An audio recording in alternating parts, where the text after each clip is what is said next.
সেদিন ক্লাসের সবচেয়ে সুন্দরী মেয়েটি দাঁড়িয়ে কাঁদতে কাঁদতে বলেছিল আমি নাকি তার বুকে হাত দিয়েছিলাম, আমি নাকি তাকে নষ্ট করতে চেয়েছিলাম। সেদিন সবাই আমার দিকে ঘৃণা নিয়ে তাকিয়েছিল।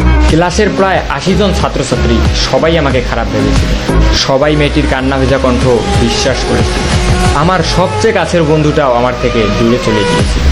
আমার সবচেয়ে প্রিয় শিক্ষকটাও আমার গালে চর মেরে বলেছিল তোমাকে সবচেয়ে ভালো ছাত্র ভাবতাম, তবে তুমি আজকে যে কাজটি করেছো তার জন্য তোমার উপর থেকে আমার সমস্ত ভালোবাসা শেষ হয়ে গিয়ে। যে নিজেকে একজন ভালো মানুষ হিসেবে প্রতিষ্ঠিত করতে পারে না, সে যত ভালোই ছাত্র হোক না কেন কোনো লাভ নেই। একজন লোকের সবচেয়ে বড় পরিচয় হচ্ছে সে একজন মানুষ। তুমি এখনো মানুষ হতে পারোনি, যদি পারো মানুষ হয়ে যাও। সেদিন আমি ক্লাসের কারো দিকেই চোখ তুলে তাকাতে পারিনি। কোনো অপরাধ না করেও নিজেকে অনেক বড় অপরাধী মনে হয়েছিল। আমার দুঃখটা সেদিন কারোর সাথে শেয়ার করতে পারিনি। যতটুকু সময় ক্লাসে ছিলাম শুধু মাটির দিকে চেয়ে চোখের পানি ফেলেছিলাম। সেদিন আমি বুঝেছিলাম চোখের পানিরও দাম কম আর বেশি হয়। কারণ মেয়েটার চোখের পানি দেখে সবাই ইমোশনাল হয়ে গিয়েছিল। আমি সত্যিই মেয়েটার সাথে এসব কিছু করেছি কিনা এসব কেউ ভাবেওনি, চিন্তাও করেনি। সবাই মেয়েটার চোখের পানি দেখে তার সব কথাই বিশ্বাস করে নিয়েছিল। আমার চোখের পানি কাউকে আবেগই করতে পারিনি। আমার মতোই আমার চোখের পানিটাও কম দামি। আমি সেদিন ক্লাস থেকে চলে আসার সময় আবার ওই মেয়েটির সাথে কথা বলি, যে সবার সামনে আমাকে খারাপ বানিয়ে দিয়েছে। তার কাছে গিয়ে বলি তুমি এমনটা না করলেও পারতে। তুমি হয়তো ভেবেছিলে এমনটা করার পর আমি তোমার সম্পর্কে মানুষকে অন্য কিছু বলবো যা কেউ বিশ্বাস করবে না। সবাই হয়তো ভাববে তোমার উপর প্রতিশোধ নেওয়ার জন্য তোমার নামে এসব মিথ্যা কথা বানায় বানায় বলতেছে। কিন্তু তুমি হয়তো জানো না তুমি এসব না করলে আমি তোমার সম্পর্কে কিছুই বলতাম। তবে ভয় পেও না, এখনো তোমার সম্পর্কে কাউকে কিছুই বলবো না।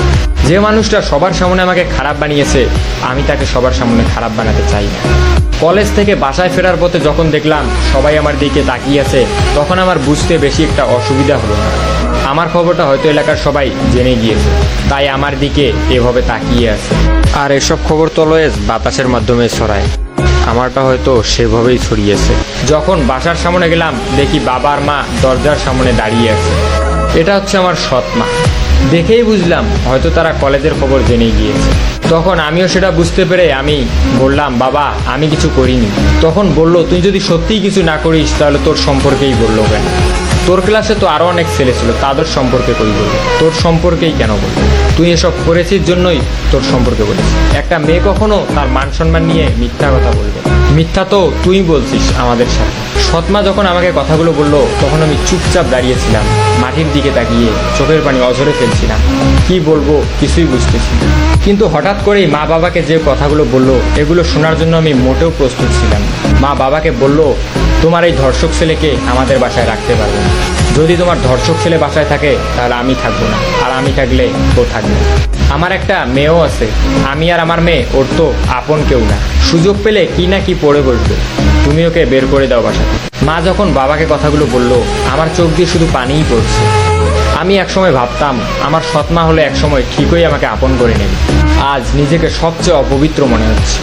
লজ্জায় অপমানে আমি আর সেখানে একটি মুহূর্ত দাঁড়িয়ে থাকতে পারি। তাই গন্তব্যহীনভাবে বাসা থেকে বেরিয়ে যে কোনো একদিকে যেতে লাগে।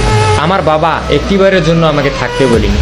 সেদিন মনে হয়েছিল আজ থেকে হয়তো বাবা ছেলের সম্পর্কটা এখানেই শেষ।